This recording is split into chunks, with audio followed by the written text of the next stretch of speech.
Isang mainit na pagbati sa inyong lahat, mga kapuso at kapanalig sa bawat kwento.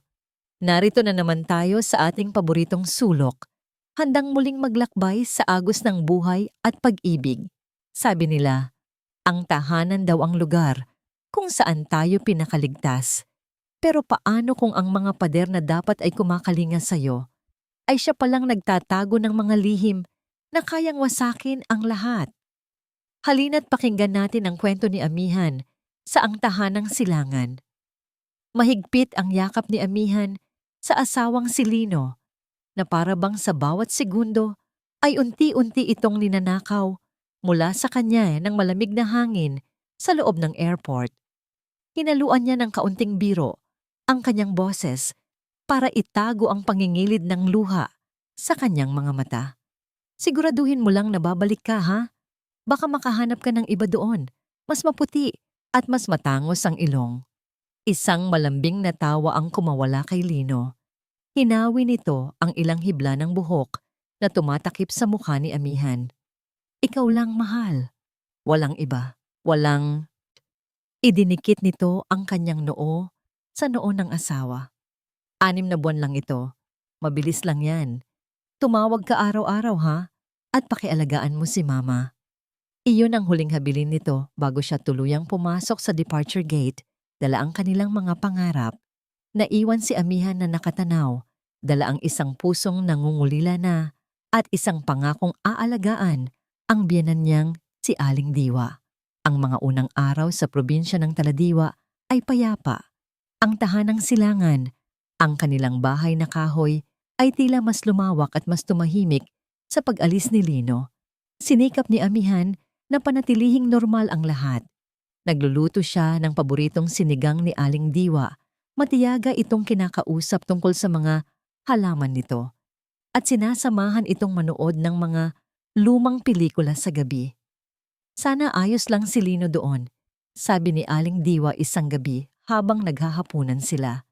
Normal ang tono nito, puno ng pag-aalala ng isang ina. Tumawag po siya kanina. Ma, ayos lang daw po siya. Medyo naninibago pa lang sa klima. Sagot ni Amihan na may kasamang ngamang ngiti. Pero napansin ni Amihan ang isang kakaibang tingin sa mga mata ng biyenan. Ano na nga ulit ang paboritong kulay ni Lino sa damit pantulog? Biglang tanong nito. Natigilan si Amihan. Asul po, ma. Mahilig po siya sa mga kulay asul. Tumango-tango si Aling Diwa, pero ang tingin nito ay tila lumagpas kay Amihan, nakatitig sa isang lugar sa kawalan. 1 linggo matapos umalis si Lino, nagsimula ang lahat. Hating gabi na. Idinilat ni Amihan ang kanyang mga mata, hindi dahil sa isang ingay, kundi dahil sa isang pakiramdam. Isang pakiramdam na hindi niya maipaliwanag. Pakiramdam na mayroong nagmamasid sa kanya mula sa dilim. Guni-guni ko lang siguro, sabi niya sa sarili. Epekto lang ito ng pangungulila kay Lino. Pumihit siya ng higa, niyakap ang una na dating inaari ng kanyang asawa. Ngunit hindi nawala ang pakiramdam. Sa halip, lalo pa itong tumindi. Parang may isang pares ng mga matang nakatitig sa kanya, pinapanood ang bawat paghinga niya. Dahan-dahan, sa kabila ng kumakabog niyang dibdib, pinilit niyang imulat muli ang kanyang mga mata. Tumingin siya sa direksyon ng pinto ng kanilang silid na bahagya niyang iniwang bukas. At doon, halos manlamig ang buo niyang katawan, isang anino ng tao, nakatayo. Hindi gumagalaw. Pinigil ni Amihan ang kanyang hininga. Nais niyang sumigaw, ngunit walang boses na lumalabas sa kanyang lalamunan. Sino yon? Isang magnanakaw? Tumagos ang sinag ng buwan mula sa siwang ng bintana at dahan-dahang binigyan ng hugis ang madilim na figura. Ang mahabang buhok, ang pamilyar na duster na suot nito. Si Aling Diwa. Nakatayo lang ito sa may pintuan, nakatingin sa kanya. Walang emosyon, walang sinasabi. Isang estatwa sa gitna ng kadiliman. Nagpatuloy ito ng ilang segundo na para bang isang kawalang hanggan. Ang tanging maririnig sa silid ay ang mabilis na tibok ng puso ni Amihan. Pagkatapos, na para bang wala lang, dahan-dahang umatras si Aling Diwa. Naglakad ito palayo sa pasilyo nang walang anumang ingay at nilamon muli ng dilim. Naiwan si amihan sa kama, nanginginig. Napaupo siya, yakap-yakap ang kanyang mga tuhod. Tinitigan niya ang madilim na espasyo kung saan nakatayo ang kanyang biyenan. Kanina, ang takot ay gumapang sa kanyang buong pagkatao, kasama ang isang tanong na nagpalaki sa takot na yon. Gaano na siya katagal doon? Kinabukasan, sinubukan ni amihan na kumbinsihin ang sarili na baka nananaginip lang siya o baka naman nag-sleepwalking lang si Aling Diwa. Maraming posibleng dahilan, mga dahilan na mas katanggap-tanggap kaysa sa katotohanang sinadya siyang panoorin ng biyenan sa gitna ng gabi. Sa almusal, umakto si Aling Diwa na parang walang nangyari. Masigla itong nagdidilig ng mga halaman habang nagkakape sila sa beranda. Ang ganda ng sikat ng araw ngayon, ano, amihan? Sabi nito, ngumingiti. Opo, ma. Maganda nga po. Pilit na sagot ni amihan habang pinagmamasdan ang bawat kilos ng biyenan. Paano ito naging ganito kakalma?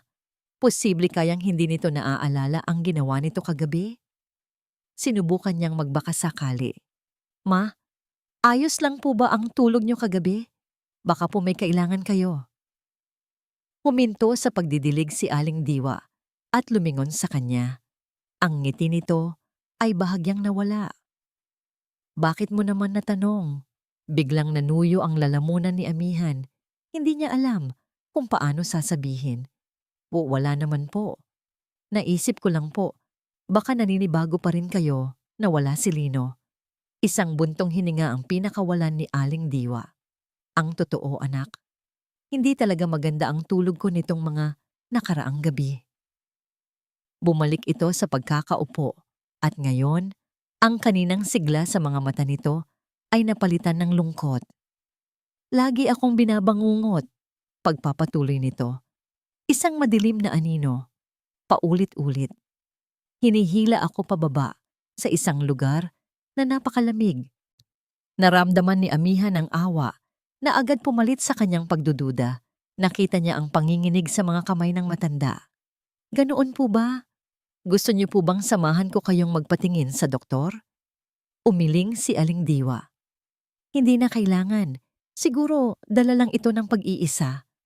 Lumipas ang maghapon na daladala ni amihan ang bigat ng narinig. Noong hapon na yon, habang nag-uusap sila ni Lino sa video call, kitang-kita niya ang pagod sa mukha ng asawa. Nais niyang ikwento ang lahat, ang pagmamasid sa gabi, ang mga bangungot. Ngunit natigilan siya. Ayaw na niyang dagdagan pa ang iniisip nito. Kumusta si Mama? Tanong ni Lino. Ayos lang po kami. Mabilis na sagot ni amihan, kasabay ng isang pilit na ngiti. Namimiss ka na raw niya. Ikaw, hindi mo ba ako namimiss? Biro ni Lino. Sobra. Halos pabulong na sagot ni amihan. Puno ng kahulugang tanging siya lang ang nakakaalam. Nang gabing iyon, habang naghahanda na si amihan para matulog, may kumatok sa kanyang pinto.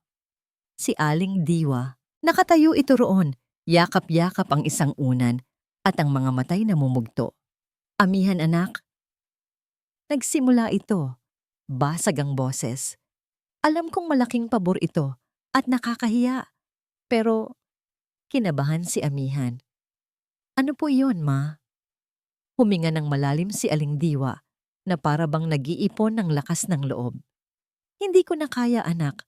Natatakot na akong matulog mag-isa.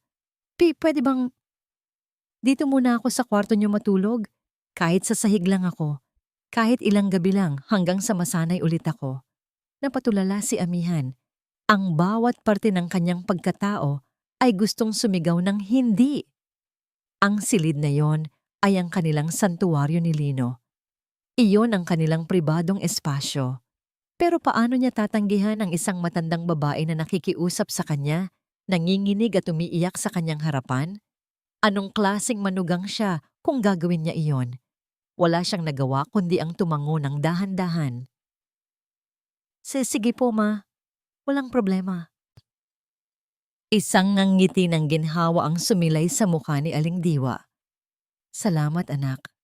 Maraming salamat. Pumasok ito sa loob, dala ang unan at isang kumot. Habang isinasara ni Amihan ang pinto, naramdaman niya na para bang isinasara niya rin ang sarili sa isang kulungan. Humiga siya sa kama at pinakinggan ang kaluskos ng kumot habang inaayos ni Aling Diwa ang kanyang higaan sa sahig. Ang dating malawak na silid ay tila biglang kumipot. Ang hangin ay naging mabigat. Ang bawat anino sa sulok ay tila may ibang hugis. Nakatitig lang si Amihan sa kisame, halos hindi humihinga. Rinig na rinig niya ang bawat tunog. Ang pag-ugong ng electric fan, ang paglagitik ng lumang kahoy, at higit sa lahat, ang mahinay na paghinga ni Aling Diwa mula sa sahig.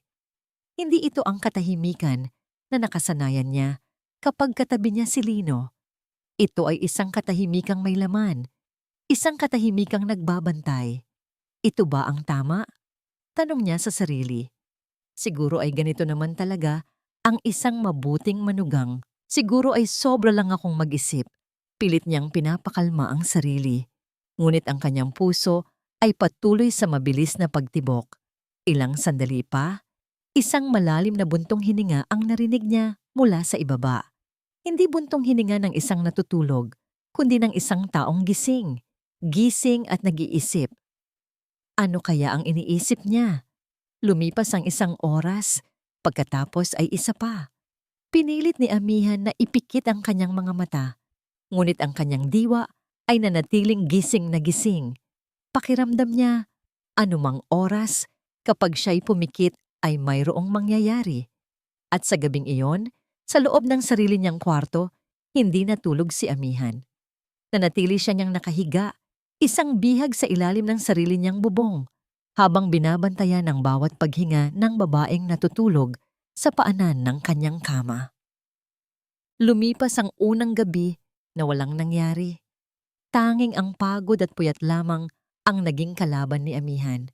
Sinabi niya sa sarili na baka nga sobra lang siyang mag-isip, na ang takot ni Aling Diwa ay totoo at kailangan lang nito ng kasama. Ngunit ang pagod ay may sariling kapangyarihan. Sa ikalawang gabi, kahit anong pilit ni Amihan na manatiling gising, unti-unti na siyang nilalamon ng antok. Ang paghinga ni Aling Diwa mula sa sahig ay naging isang ritmikong tunog na naghehele sa kanya. Ang kanyang mga talukap ay bumigat at ang kanyang isip ay nagsimulang maglakbay sa pagitan ng realidad at panaginip. Doon, sa kalagitnaan ng pagkaidlip, naramdaman niya ito. Isang bahagyang paggalaw, isang mahinang pag-script ng lumang sahig na kahoy. Sinubukan niyang imulat ang kanyang mga mata, ngunit tila napakabigat ng mga ito. Pagkatapos ay naramdaman niya ang paglubog ng isang bahagi ng kama sa kanyang tabi. May umupo sa gilid ng higaan. Nanigas si Amihan. Ang antok niya ay biglang naglaho, napalitan ng isang matinding takot na gumapang mula sa kanyang mga paa, paakyat sa kanyang batok. Hindi siya makagalaw. Hindi siya makahinga. Ang puso niya ay tila gustong kumawala sa kanyang dibdib. Nagpanggap siyang tulog. Iyon lang ang tanging paraan na naisip niya para protektahan ang sarili. Pinakiramdaman niya ang bawat kilos sa dilim. At naramdaman niya ang isang haplos. Isang kamay. Isang malamig na kamay.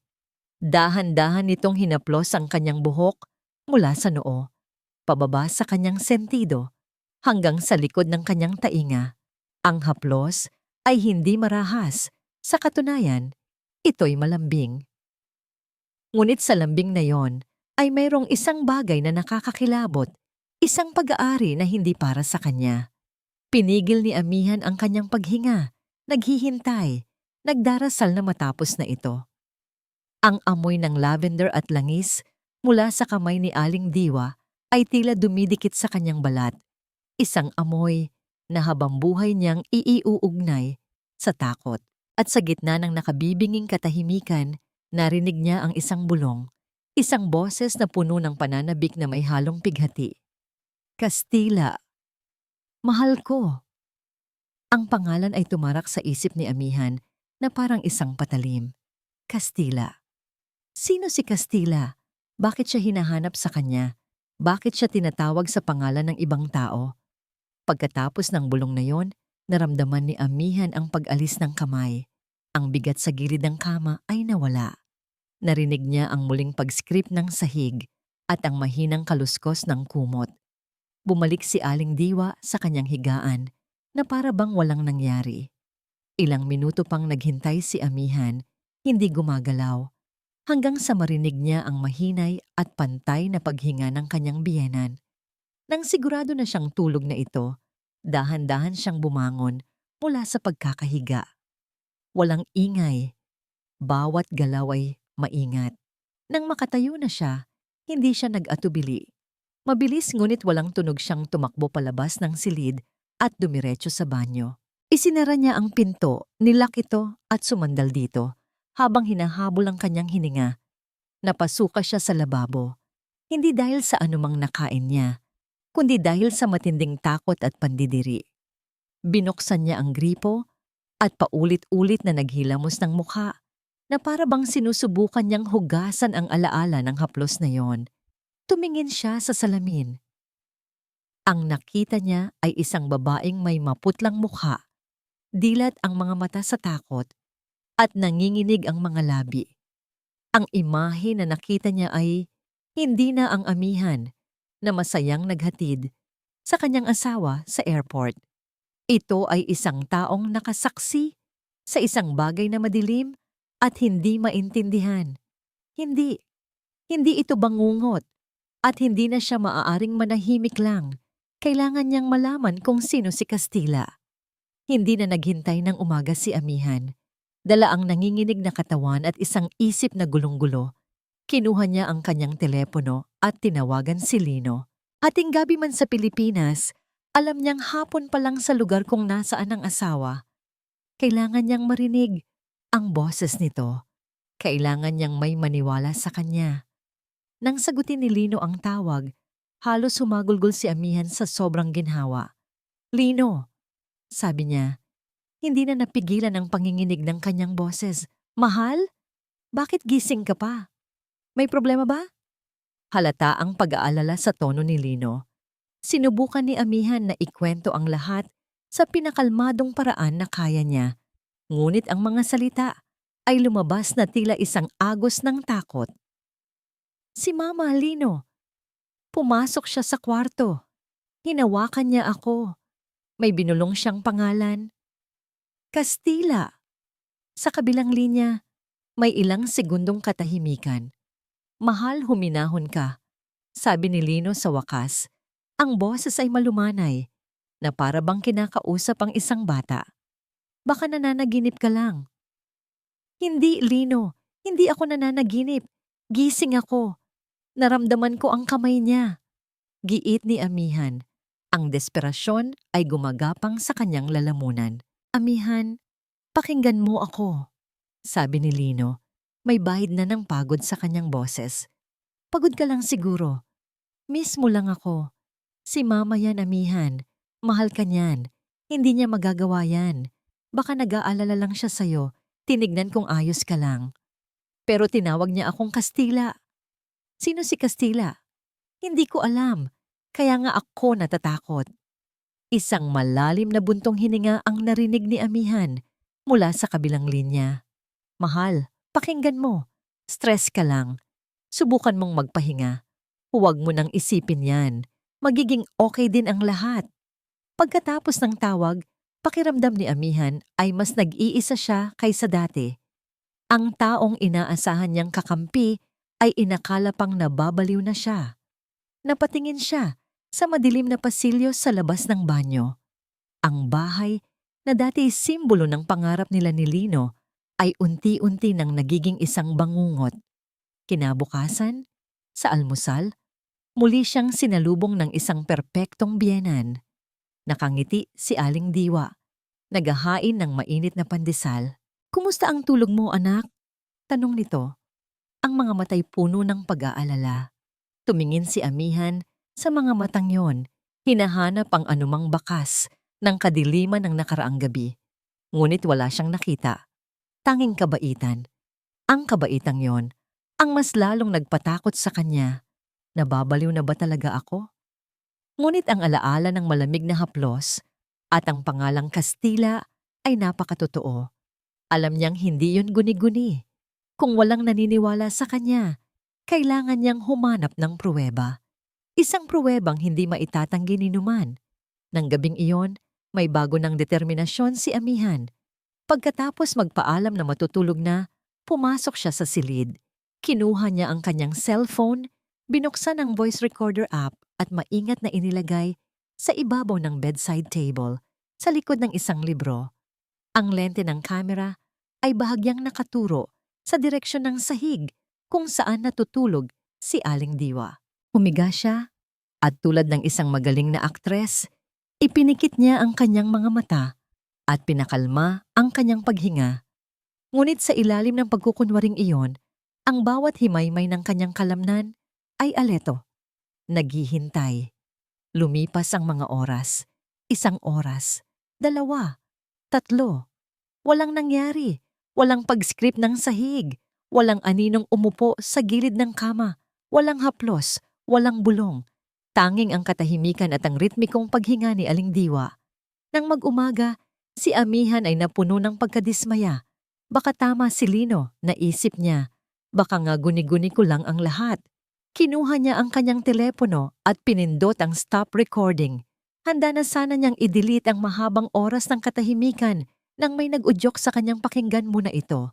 Kahit sa huling pagkakataon, isinaksak niya ang earphone sa kanyang tainga. Pinakinggan niya ang pag-ugong ng electric fan, ang sarili niyang pagbaling sa kama, ang pag-ubo ni Aling Diwa sa kalagitnaan ng gabi. Walang kakaiba. Oras-oras nang wala. Nakarating siya sa dulo ng recording. Isang buntong hininga ng pagkabigo ang kanyang pinakawalan. Itinapat na niya ang kanyang daliri sa delete button. Ngunit bago niya ito tuluyang burahin, may narinig siya. Isang bulong. Napakahina, na halos hangin lang. Ngunit malinaw. Ang boses ni Aling Diwa. Alam kong gising ka, Amihan. Nabitawan ni Amihan ang telepono. Bumagsak ito sa malambot na kama. Ngunit ang tunog ng pagbulong ay tila umalingaw-ngaw sa loob ng kanyang bungo. Paulit-ulit na parang isang sirang plaka. Nanlamig ang kanyang buong katawan. Ang lahat ng balahibo sa kanyang batok at braso ay nagsitayuan. Hindi siya nagkamali. Hindi siya nananaginip. At ang pinakamasaklap sa lahat, alam ni Aling Diwa. Alam nitong gising siya nung gabing hinaplos siya nito. Alam nitong nagkukunwari lang siyang tulog. At kagabi, alam din nitong nagre-record siya. Ang katahimikan ni Aling Diwa kagabi ay hindi dahil sa wala itong balak gawin. Ito ay isang laro, isang pagsubok, isang paraan para ipamukha sa kanya na nakikita nito ang bawat galaw niya, na nauunahan nito ang bawat plano niya. Ang takot na naramdaman ni Amihan ay nag-ibang anyo. Hindi na ito simpleng takot sa isang matandang nalilito. Ito ay takot sa isang taong mapagmatyag, sa isang taong tila naglalaro sa kanyang isipan. Hindi na siya ligtas. Ang bawat nangiti ni Aling Diwa sa umaga, ang bawat pag-aalala nito, lahat ay isang maskara. Sa likod niyon ay isang pares ng matang laging nakabantay. Ang pagtanggi ni Lino, ang pag-aakalang nababaliw siya. Lahat iyon ay nawalan ng bigat. Isang bagay na lang ang malinaw kay Amihan ngayon. Hindi siya ang baliw. At kung walang tutulong sa kanya, kailangan niyang tulungan ng kanyang sarili. Ang paghahanap ng pruweba ay hindi na lang para maniwala sa kanya si Lino. Ito ay para sa kanyang kaligtasan. Ito ay para sa kanyang katinuan.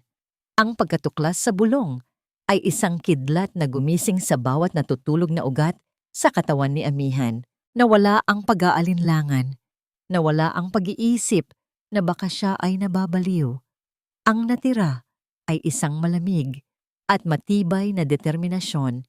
Hindi na ito tungkol sa paghahanap ng kakampi. Ito ay tungkol sa pag-alam sa katotohanan. Kinabukasan, ang almusal ay isang entablado. Si Amihan ay gumanap bilang ang mapagmahal na manugang habang si Aling Diwa naman ay ang perpektong biyenan. Nagangitian sila, nagkamustahan, ngunit sa likod ng mga ngiting iyon, isang digmaan ng isipan ang nagaganap. Alam ni Amihan na nagmamasid si Aling Diwa at ipinaramdam niya ritong wala siyang alam. "Aalis muna ako, anak," sabi ni Aling Diwa. Dala-dala ang bayong. "Mamamalengke lang ako at dadaan na rin sa simbahan. Baka gabihin ako ng kaunti." Ito na. Ito na ang pagkakataon. "Sige po, ma. Mag-iingat po kayo," sagot ni Amihan. Pinipigilan ang pananabik sa kanyang boses. Nang marinig niya ang pag-click ng trangka ng gate, nagsimula siyang kumilos. Ang oras ay kanyang kalaban. Saan niya sisimulan? Ang isip niya ay mabilis na nagproseso. Kung may itinatago si Aling Diwa, ito ay nasa lugar na pinakapribado sa kanya. Ang silid nito. Pumasok si Amihan sa kwarto ng biyanan. Malinis, maayos. Ang lahat ng gamit ay nasa tamang lugar. Ang amoy ng lavender ay mas matapang dito. Binuksan niya ang aparador. Mga damit na maayos na nakatupi. Binuksan niya ang mga drawer, mga rosaryo, mga lumang litrato ni Lino noong bata pa, mga resibo, walang kakaiba. Napatingin siya sa ilalim ng kama. Alikabok lang. Nagsimula siyang mainis. Saan? Saan niya itinago ang mga sikreto niya? Bigla, may naalala siya, ang attic. Ang maliit na bodega sa itaas na halos hindi na nila pinapansin. Isang lugar na puno ng mga lumang gamit. Isang lugar na perpektong taguan ng nakaraan. Mabilis siyang kumuha ng silya at pumanhik sa kisame. Ang init at amoy ng alikabok at lumang kahoy ay sumalubong sa kanya. Madilim. Tanging ang sinag ng araw mula sa maliliit na siwang ang nagsisilbing ilaw. Ginamit niya ang flashlight ng kanyang telepono para magliwanag sa paligid. Mga kahon ng lumang dekorasyong pamasko, isang sirang bentilador, mga lumang libro, at sa pinakasulok, natatakpan ng isang puting kumot na naninilaw na, nakita niya ito. Isang baul. Isang lumang baul na yari sa maitim na kahoy na may mga kalawang na bakal sa gilid. Sinubukan niyang buksan, ngunit nakakandado ito. Isang maliit at antigong kandado. Bumaba siya sandali at naghahanap ng kahit anong pwedeng gamitin. Nakakita siya ng isang luma at matigas na screwdriver sa toolbox ni Lino. Bumalik siya sa attic. Ang bawat tibok ng kanyang puso ay isang martilyo sa kanyang dibdib. Habang sinusubukan niyang sirain ang kandado, ang bawat ingay sa labas, ang tahol ng aso, ang tunog ng tricycle ay nagpapatindig ng kanyang balahibo. Paano kung biglang bumalik si Aling Diwa? Pinagpawisan siya. Ang kanyang mga kamay ay nanginginig. Sa huling malakas na pagtulak, may narinig siyang isang malutong na click. Dinalaglag ang sirang kandado sa sahig. Bukas na ang baul. Huminga siya ng malalim bago dahan-dahang itinaas ang mabigat na takip nito. Ang amoy ng naphthalene balls at lumang papel ay humalo sa hangin. Sa loob, ang unang nakita niya ay isang puting polo, maayos na nakatupi, ngunit may mga mantsana ng kalumaan. Inangat niya ito. Amoy lalaki? Isang amoy na matagal nang nakatago. Sa ilalim niyon, may mga litrato. Kinuha niya ang mga ito. Sa unang litrato, nakita niya ang isang mas batang Aling Diwa, ang mga matay nagniningning sa saya. At sa tabi nito, isang lalaki. Isang lalaking hindi pamilyar sa kanya. Matipuno, may makapal na bigote, at isang nangiting tila kayang tumunaw ng kahit sino. Meron siyang karisma na tumatagos kahit sa kupas ng litrato. Sa likod ng litrato, may sulat kamay. Castilla at Diwa, 1995. Siya si Castilla. Sa ilalim ng mga litrato, may isa pang bagay. Isang maliit na kwaderno na balot sa itim na katad. Mukhang isang journal. Nanginginig ang mga kamay ni Amihan habang kinukuha ito. Ito na yon. Ito ang sagot. Binuklat niya ang unang pahina. Ang sulat ay elegante, ngunit tila minadali. At ang mga salitang nabasa niya ay nagpatigil sa pag-ikot ng kanyang mundo. Si Diwa ang ilaw ng aking buhay. Ngunit ang dilim sa loob ko ay malapit nang lamunin kaming dalawa. Para kay Amihan, ang atik ay naging isang silid ng paglilitis. Siya ang hukom, ang hurado, at ang taga-usig, at ang ebidensya ay ang bawat salitang nakasulat sa itim na kwaderno. Nakaupo siya sa sahig na maalikabok, hindi alintana ang init, at binasa ang bawat pahina ng journal ni Castilla. Ang mga unang pahina ay puno ng pagmamahal, mga tula para kay Diwa, mga pangarap na bubuuin nilang magkasama sa tahanang silangan. Ngunit habang lumilipas ang mga taon sa journal, ang sulat ay nagiging mas magulo. Ang mga salita ay nagiging mas madilim. May mga kasalanan akong hindi kayang aminin kahit sa sarili ko. Sulat ni Castilla, isang pasanin na ako lang ang nag-iisa ang pumapasan. Gusto kong maging karapat-dapat sa kanya. Ngunit paano? Ang anino ko ay mas malaki pa kaysa sa pagkatao ko. May isang entry na particular na nakaagaw ng pansin ni Amihan. Nagtatago ako sa aking silid. Ang tanging lugar na masasabi kong akin, sabi ni Diwa, ito raw ang aking santuwaryo. Para sa akin, ito ang aking kulungan. Isang silid, ang kanyang silid. Biglang nanariwa sa alaala ni Amihan ang isang pinto sa dulo ng pasilyo sa ibaba. Isang pinto na laging nakasara, laging nakalock. Palagi niyang iniisip na isa lang yung bodega ng mga sirang gamit. Ngunit ngayon, ang pintong iyon ay nagkaroon ng ibang kahulugan. Dali-dali niyang ibinalik ang lahat sa baul maliban sa journal na isinukbit niya sa kanyang likuran. Maingat niyang isinara ang baul, ibinalik ang sirang kandado para magmukhang hindi nagalaw at bumaba mula sa atik na tila isang espiya sa sarili niyang pamamahay. Tumingin siya sa orasan. Mayroon pa siyang sapat na oras. Pumunta siya sa dulo ng madilim na pasilyo. Doon nga ang pinto. Gawa sa mas matigas na kahoy kaysa sa iba, sinubukan niyang pihitin ang doorknob. Nakalock, tulad ng inaasahan niya. Saan nakatago ang susi? Tumingin siya sa paligid. Sa ilalim ng carpet? Wala. Sa paso ng halaman? Wala. Napatingala siya. Ang hamba ng pinto. Isang klasikong taguan. Ginamit niya ang kanyang mga daliri para kapain ang ibabaw niyon sa gitna ng makapal na alikabok at agyo. At naramdaman niya ito. Malamig. Metal. Isang maliit, antigong susi. Nanginginig ang kanyang mga kamay habang isinusuot ang susi sa keyhole. Isang pag-ikot, isang malakas na click ang umalingaw-ngaw sa tahimik na pasilyo. Huminga siya ng malalim at dahan-dahang itinulak ang pinto. Isang amoy ang sumalubong sa kanya. Hindi amoy ng alikabok o lumang gamit. Amoy ng naphthalene balls. Amoy ng isang bagay na pilit na pinipreserba.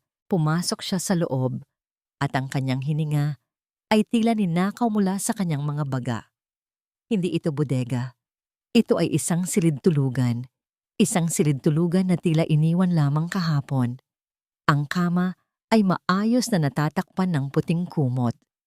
Sa ibabaw ng mesa, may isang baso, isang bukas na libro, at isang suklay na may ilang hibla pa ng buhok. Sa isang bukas na aparador, nakasabit ang mga damit lalaki, mga polo, pantalon, na para bang naghihintay lang na isuot. Ang silid ay isang dambana. Isang dambana para sa isang taong matagal nang wala. Lumapit si Amihan sa kama.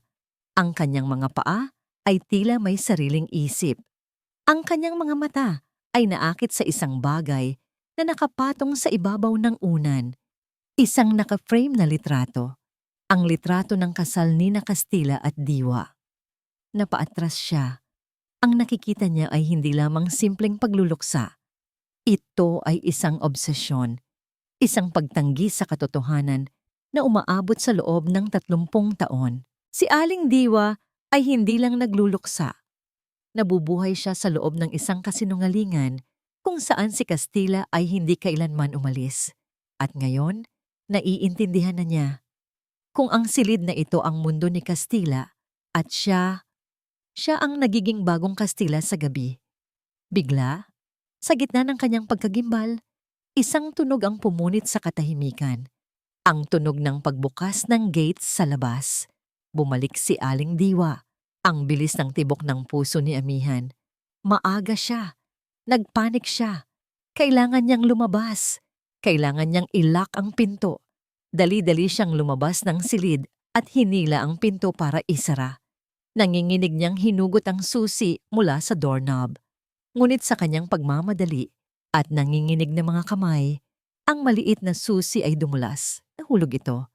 At sa isang napakasamang pagkakataon, gumulong ito at pumasok sa siwang sa ilalim ng pinto at tuluyang nawala sa dilim sa loob ng silid. Nanlaki ang mga mata ni Amihan sa takot. Narinig niya ang mga yabag ni Aling Diwa na papalapit na sa pinto ng bahay. Ang susi, ang ebidensya ng kanyang pagpasok, naiwan sa loob. Ang tunog ng mga yabag ni Aling Diwa sa labas ay parang mga yabag ng isang higanting kumakain ng oras. Ang bawat segundo ay mahalaga. Sa isang iglap ng desperasyon, kinapa ni Amihan ang kanyang buhok at mabilis na hinugot ang isang itim na hair clip. Itinuwid niya ito gamit ang kanyang mga ngipin. Diyos ko, tulungan niyo po ako. Bulong niya habang iniluluhod ang sarili sa sahig. Maingat niyang ipinasok ang dulo ng hair clip sa siwang sa ilalim ng pinto. Ang dilim sa loob ay tila isang bibig na handang siyang lamunin. Narinig niya ang pagpasok ng susi ni Aling Diwa sa trangka ng main door. Wala na siyang oras. Kinapakapa niya ang sahig sa loob gamit ang kawad. Isang gaspang, isa pa. At pagkatapos, isang malamig na metal. Ang susi. Sa nanginginig na kamay, sinubukan niyang hilahin ito papalapit. Ang tunog ng pagkakaladkad ng susi sa sahig na kahoy ay parang isang sigaw sa katahimikan.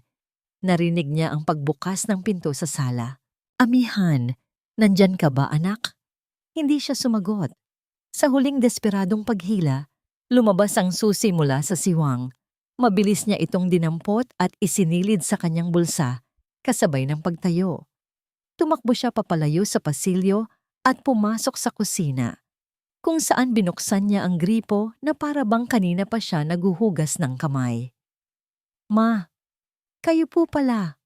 Welcome back po, sabi ni Amihan. Pinipilit na maging normal ang kanyang boses kahit ang kanyang puso ay nasa lalamunan niya.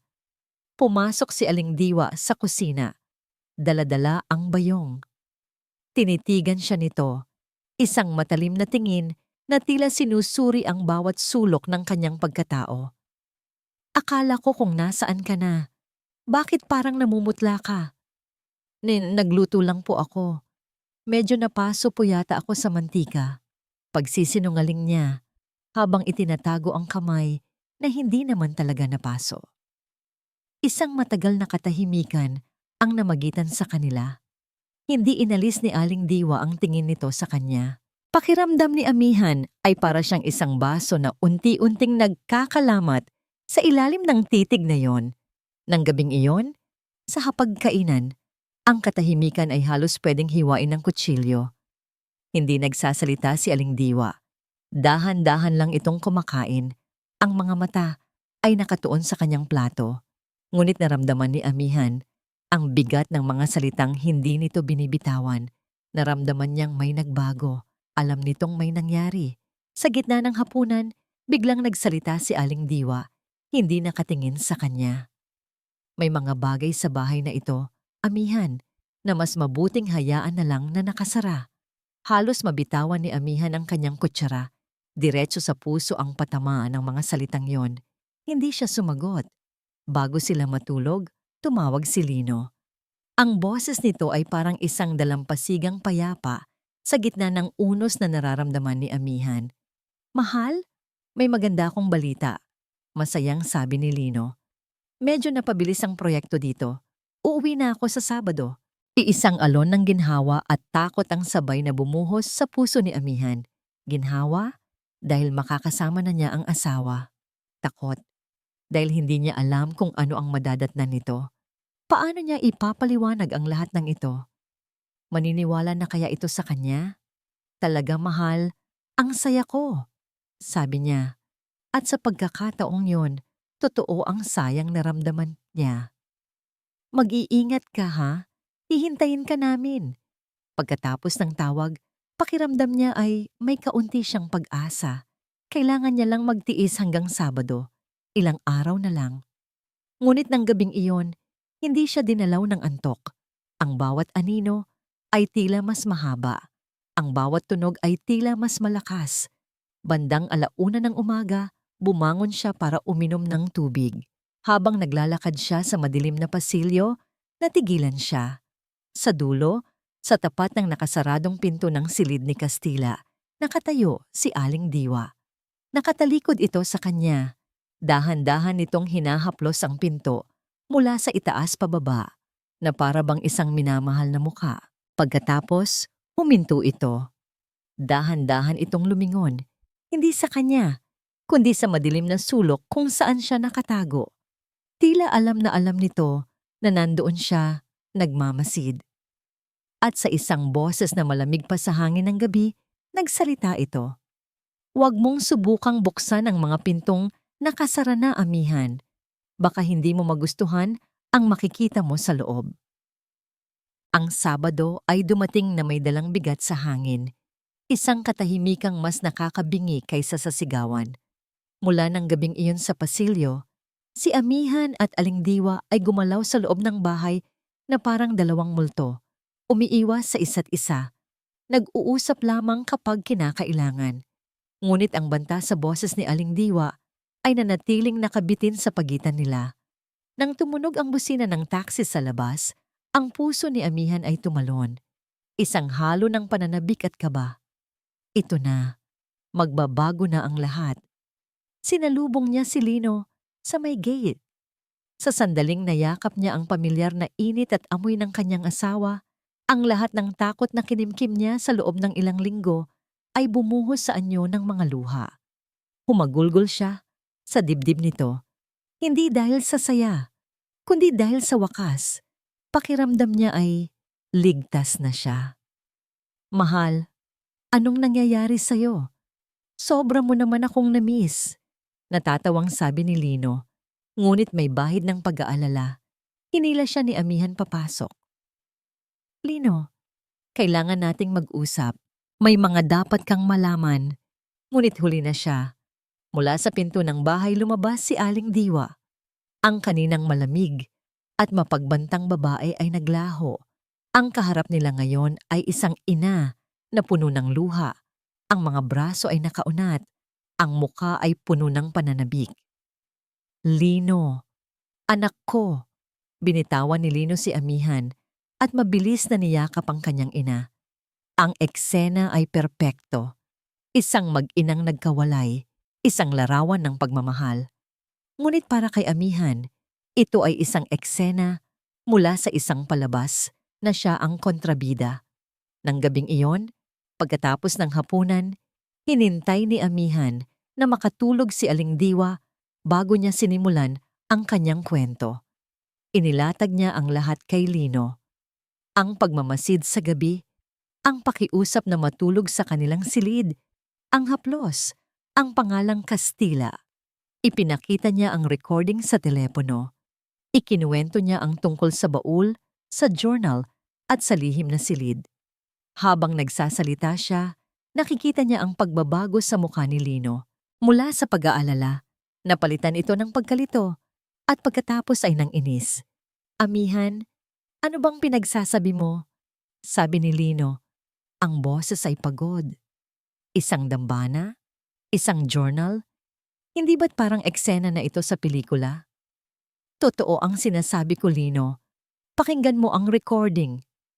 Narinig ko, isang bulong na hindi malinaw. Baka kung ano lang yon. Tumaas na ang boses ni Lino. Pero ang silid, Lino, nandoon pa rin. Tara, ipakikita ko sa'yo. Biglang bumukas ang pinto ng kanilang silid. Nakatayo roon si Aling Diwa. Ang mukha ay basang-basa ng luha. Ang katawan ay nanginginig. "Lino, anak," sabi nito. Ang boses ay basag. "Patawarin mo ako.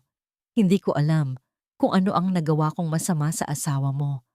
Tumingin ito kay Amihan. Ang mga mata ay puno ng sakit at pagtataka. "Amihan, bakit? Bakit mo sinisiraan ang mama sa sarili kong anak?" Si Lino ay napatingin mula kay Amihan patungo sa kanyang ina.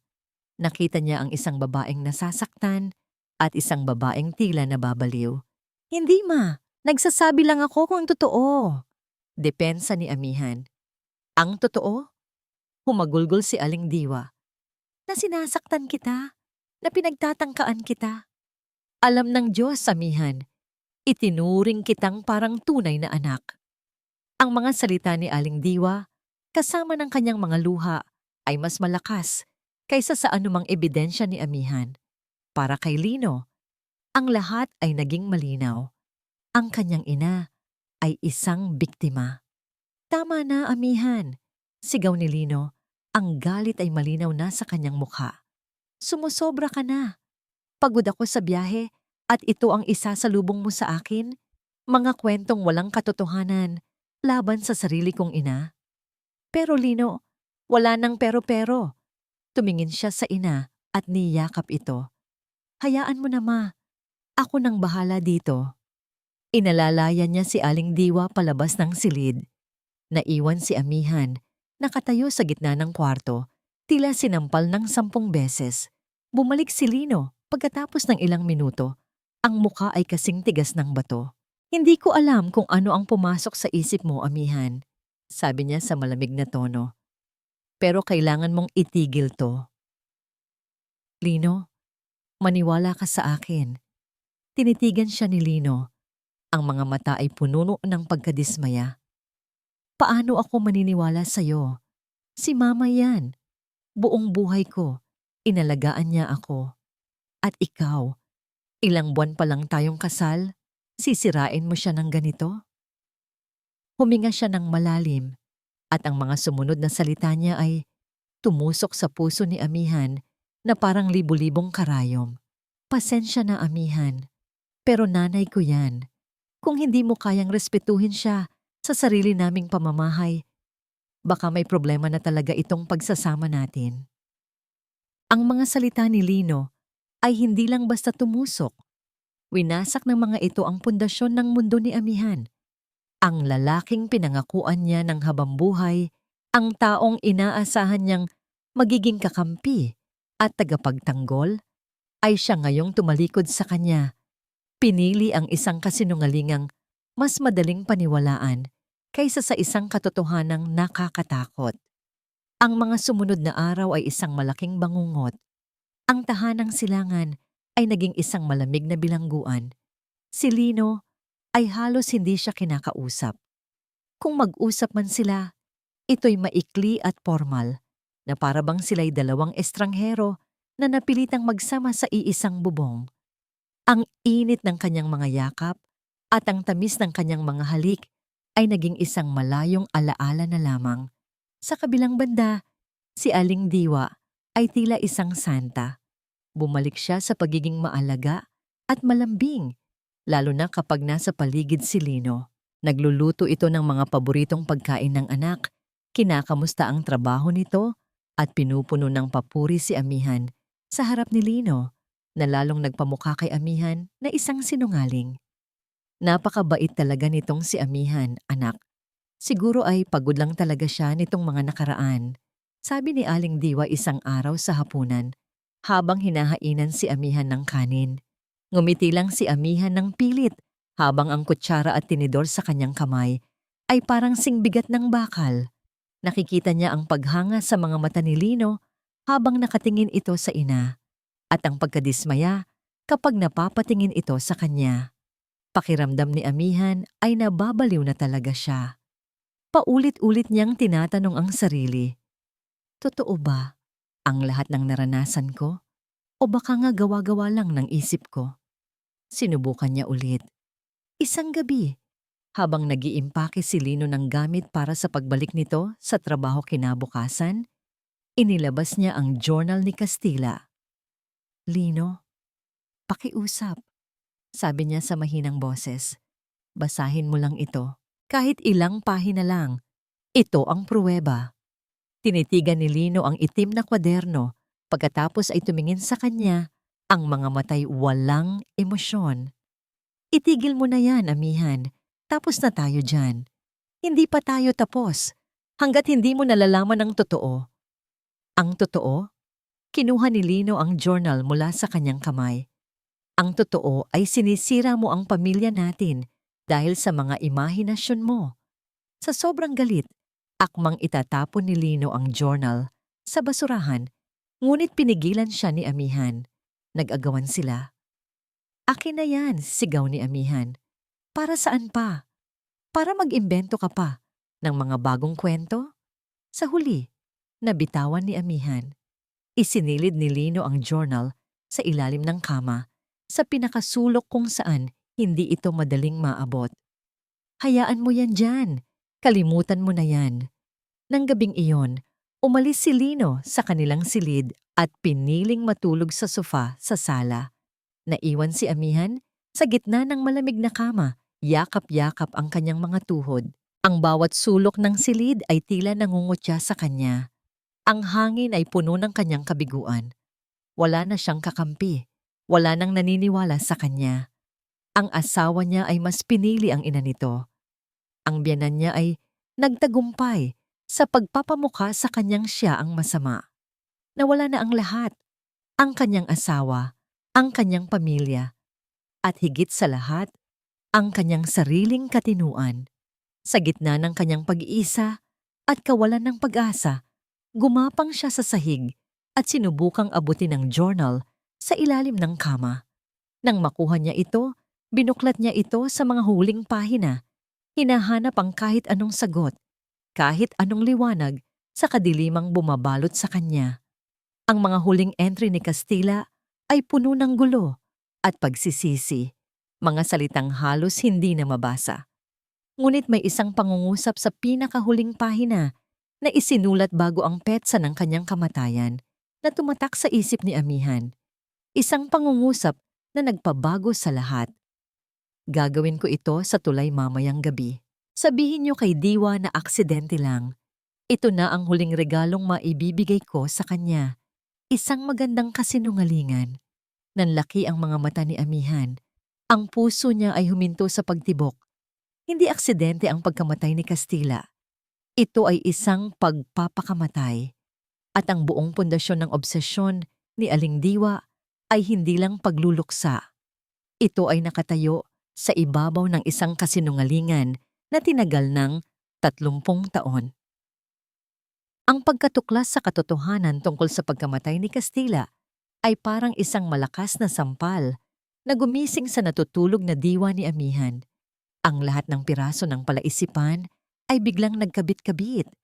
Ang obsesyon ni Aling Diwa. Ang pagtanggi nitong mag-move on. Ang paglikha ng isang mundo kung saan si Castilla ay hindi kailanman umalis. Lahat ay ugat sa isang kasinungalingan. Hindi na ito tungkol sa paninira. Hindi na ito tungkol sa pagpapatunay na siya ang tama. Ito ay tungkol sa pagpapalaya. Pagpapalaya sa sarili, pagpapalaya kay Lino, at marahil, pagpapalaya na rin sa kaluluwa ni Aling Diwa na matagal nang bilanggo ng nakaraan. Wala na siyang pakialam kung ano ang iisipin ni Lino. Wala na siyang pakialam kung kamuhian man siya nito habang buhay. Kailangang matapos na ang lahat ng ito ngayong gabi. Hinintay niya ang tamang pagkakataon. Pagkatapos ng isa na namang tahimik at tensyonadong hapunan, naupo si Lino at Aling Diwa sa sala para manood ng telebisyon. Si Aling Diwa ay nagbabalat ng mansanas para kay Lino, ang perpektong imahe ng isang mapagmahal na ina. Si Lino naman ay nakatingin sa screen, ngunit ang isip ay halatang lumilipad sa malayo. Huminga ng malalim si amihan. Sa bawat hakbang niya papalapit sa sala, Pakiramdam niya ay lumalakad siya patungo sa kanyang sariling pagbitay o kaligtasan. Huminto siya sa harapan nilang dalawa. Naramdaman nila ang kanyang presensya at sabay silang napatingin sa kanya. Walang nagsalita. Ang tanging maririnig ay ang boses mula sa telebisyon. "Lino, patayin mo muna ang TV," sabi ni amihan. Ang boses ay kalmado, ngunit may bigat na hindi matatawaran. Nagulat si Lino sa kanyang tono. Sumunod ito ng walang tanong. Ang biglaang katahimikan ay mas nakakabingi. "Amihan, kung ano man yan." Nagsimula si Lino. Pinutol siya ni amihan. "Kailangan ninyong malaman ang katotohanan." Dahan-dahan, inilapag niya ang itim na journal ni Castilla sa center table. Ang mga mata ni Lino ay nanlaki. Ang mukha ni Aling Diwa ay biglang namutla na para bang nakakita ng multo. "Itigil mo na yan, amihan," galit na sabi ni Lino, akmang tatayo. "Hindi pa ako tapos," matigas na sabi ni amihan. Kinuha niya ang kanyang telepono. "Lino, gusto kong malaman mo na hindi ako baliw. At alam kong alam ninyo ang ginagawa ninyo." Pinindot niya ang play. Ang boses ni Aling Diwa, na na-record ilang linggo na ang nakalipas, ay pumuno sa tahimik na sala. Isang boses na puno ng pananabik at pagmamahal. "Castilla, mahal ko. Nagbalik ka." Sa wakas, ang boses ay tila isang multo mula sa nakaraan. Tumingin si Lino sa kanyang ina. Ang kanyang bibig ay bahagyang nakabukas sa pagkabigla. Hindi siya makapaniwala sa kanyang naririnig. Si Aling Diwa ay nanigas sa kanyang upuan. Ang kutsilyo na hawak niya ay nalaglag mula sa kanyang nanginginig na kamay at tumama sa sahig na may malakas na kalansing. Ano yan?" Halos pabulong na tanong ni Lino. Nakatingin pa rin sa ina. "Iyan ang nangyayari tuwing gabi noong wala ka, Lino," sabi ni amihan. Ang boses ay hindi nagbago. Ako ang kinakausap niya. Ako ang tinatawag niyang Castilla. Napatingin si Aling Diwa kay amihan. Ang mga matay nanlilisik sa galit at takot. Ang maskara ng isang mabait na ina ay tuluyan ng nalaglag. Ang nasa harap nila ngayon ay isang babaeng nasukol. "Hindi totoo yan. Sinungaling. Gawa-gawa mo lang lahat ng yan," sigaw ni Aling Diwa. Tumatayo. "Kung kasinungalingan ito, mahinahong sabi ni amihan. "Bakit hindi natin basahin ang huling isinulat ni Castilla bago siya namatay?" Ang mga salitang yon ang tuluyang sumira sa natitirang pagpipigil ni Aling Diwa. Nawala ang lahat ng luhika, tanging purong, desperadong emosyon na lamang ang natira. "Manahimik ka!" Umalingaw-ngaw ang sigaw nito sa buong bahay. Isang sigaw na puno ng sakit at paghihinagpis na naipon sa loob ng 30 taon. Tumingin ito kay amihan, ang mga matay puno ng luha at galit. "Anong ginawa mo? Wala kang alam." "Ako ang may kasalanan kung bakit siya namatay. Ako. Kasalanan ko ang lahat." Ang pag-amin ni Aling Diwa ay parang isang kulog na yumanig sa buong tahanang silangan. Ang mga salitang, "Kasalanan ko ang lahat," ay nanatiling nakabitin sa hangin, mabigat at puno ng lason. Si Lino ay napaurong, na para bang sinampal. Tumingin siya sa kanyang ina, na ngayon ay nakatayo sa gitna ng sala, nanginginig. Ang mukha ay basang-basa ng luha. Ito ang unang pagkakataon na nakita niya ang kanyang ina na ganito. Hindi isang haligi ng lakas, kundi isang babasaging sisidlan na tuluyan ng nabasag. Anong sinasabi mo?" tanong ni Lino. Ang boses ay halos hindi marinig. Hindi siya pinansin ni Aling Diwa. Ang lahat ng atensyon nito, ang lahat ng galit at sakit, ay nakatuon kay amihan. "Bakit mo pa binalikan?" humagulgol si Aling Diwa. "Bakit mo pa binuksan? Tahimik na ang lahat. Tahimik na siya." Sa sandaling iyon, ang galit na nararamdaman ni amihan para sa biyenan ay naglaho. Ang nakikita niya ngayon ay hindi isang kontrabida, kundi isang babaeng nagdurusa, Isang babaeng biktima ng sarili niyang nakaraan. Ma, hindi po aksidente ang nangyari sa kanya. Hindi po ba? Mahinahong tanong ni amihan. Ang tanong ay hindi isang akusasyon, kundi isang paanyaya. Isang paanyaya na bitawan na ang lahat. Ang tanong na yon ang tuluyang nagpabagsak kay Aling Diwa. Napaluhod ito sa sahig, ang mga kamay ay nakatakip sa mukha. At doon, sa gitna ng sala, sa harap ng kanyang anak at manugang, inilabas niya ang lahat ng sakit na kinimkim niya sa loob ng 30 taon. Hindi, umiling-iling siya habang umiiyak. Hindi aksidente. Sa pagitan ng mga hikbi at putol-putol na salita, ikinuwento niya ang lahat.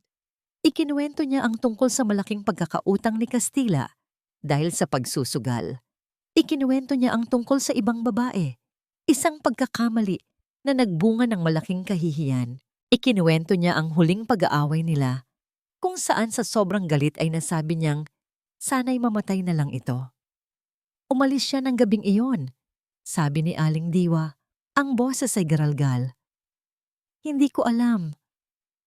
Hindi ko alam na gagawin niya talaga. Kinaumagahan, natagpuan ang sasakyan ni Kastila sa ilalim ng tulay. Sa loob, natagpuan ni Aling Diwa ang isang liham, isang suicide note, isang liham na nagsasabi ng lahat ng kanyang pagsisisi at paghingi ng tawad. Sinunog ko, pag-amin niya, ang mga matay nakatingin sa kawalan. Sinunog ko ang liham, ipinagkalat kong naaksidente siya. Ayokong malaman ng mga tao ang totoo. Ayokong malaman ni Lino na ang ama niya ay mahina. At higit sa lahat, ayaw niyang aminin sa sarili na ang mga huling salita niya sa kanyang asawa ay isang sumpa. Ang bigat ng kasalanan na yon ang dinala niya araw-araw sa loob ng 30 taon. Ang paglikha niya ng dambana, ang pagtrato na parang buhay pa si Kastila ay hindi lang dahil sa pagmamahal. Ito ay ang kanyang paraan ng pagbabayad puri. Ito ang kanyang walang hanggang penitensya. Si Lino ay napasandal sa pader. Ang mga binti ay tila ng lambot. Ang lahat ng kanyang alaala sa isang perpektong ama, sa isang perpektong pamilya, ay gumuho sa isang iglap. Ang buong buhay niya ay isang kasinungalingan. Tumingin siya kay amihan. Ang mga matay puno ng sakit, pagkalito, at matinding pagsisisi. Nakita niya ang katotohanan sa mga mata nito.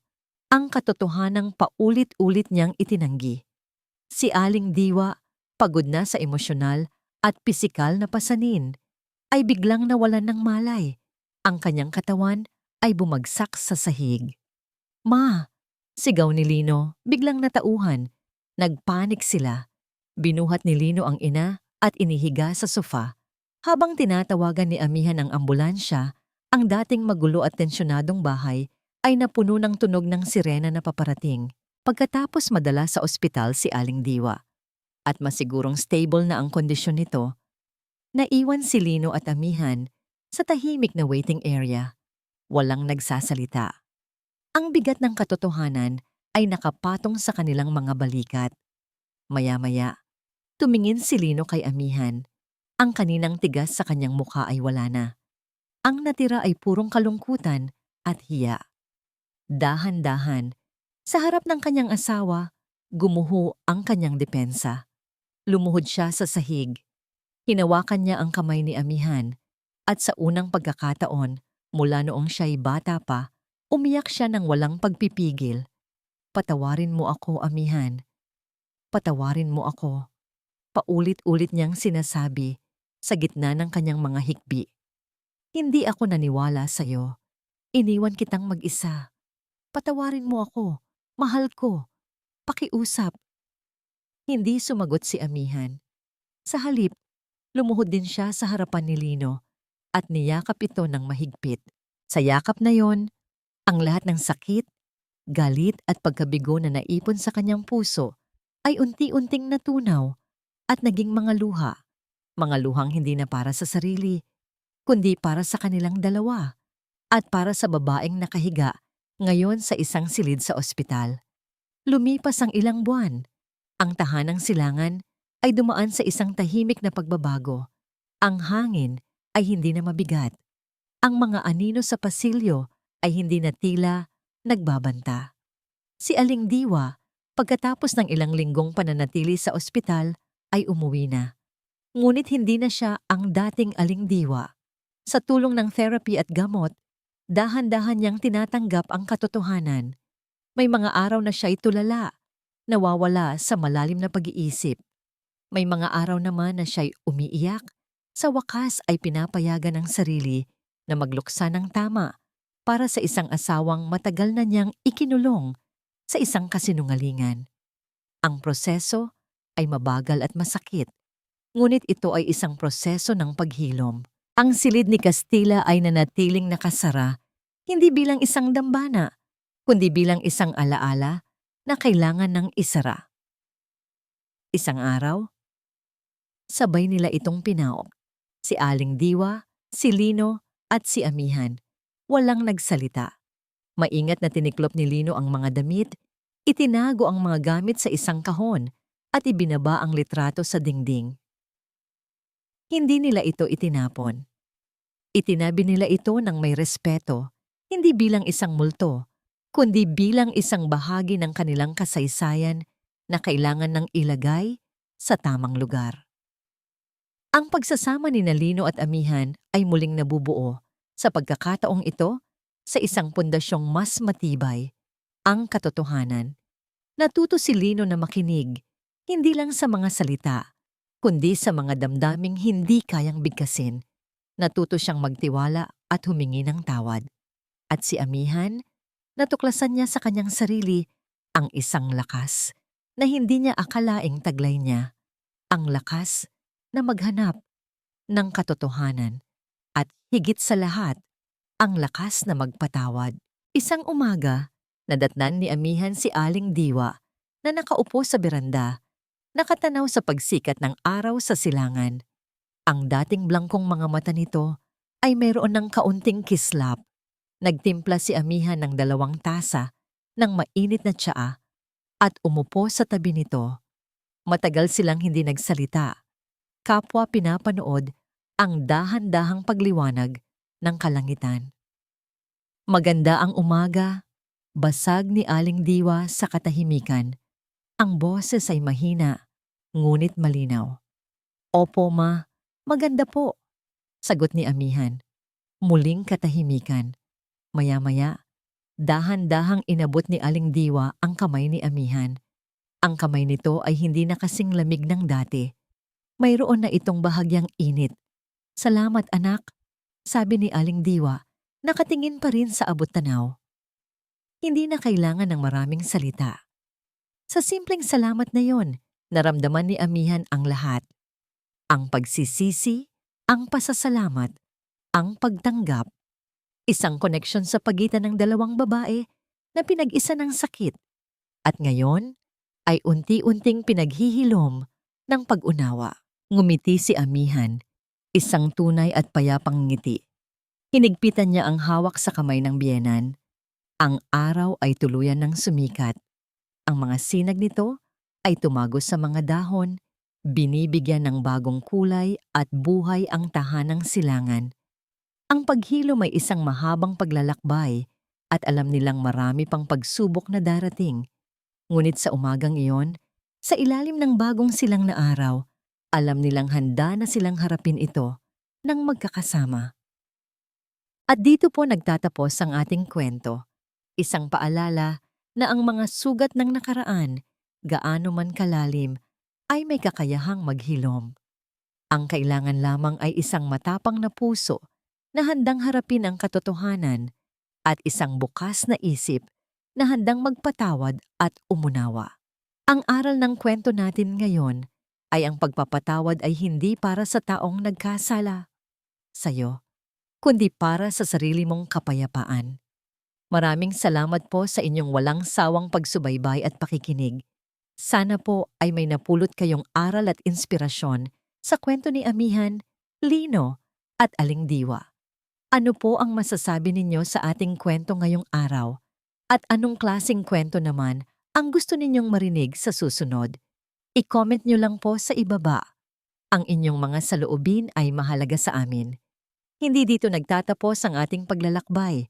Marami pa pong kwentong kasing ganda at mas puno ng aral dito sa aming channel. Kung nagustuhan nyo ang kwentong ito, i-like, i-share sa pamilya at mga kaibigan, at mag-subscribe na rin para lagi kayong updated sa mga susunod pa naming kwento. I-click nyo ang notification bell para kayo ang unang makarinig kapag may bago kaming upload.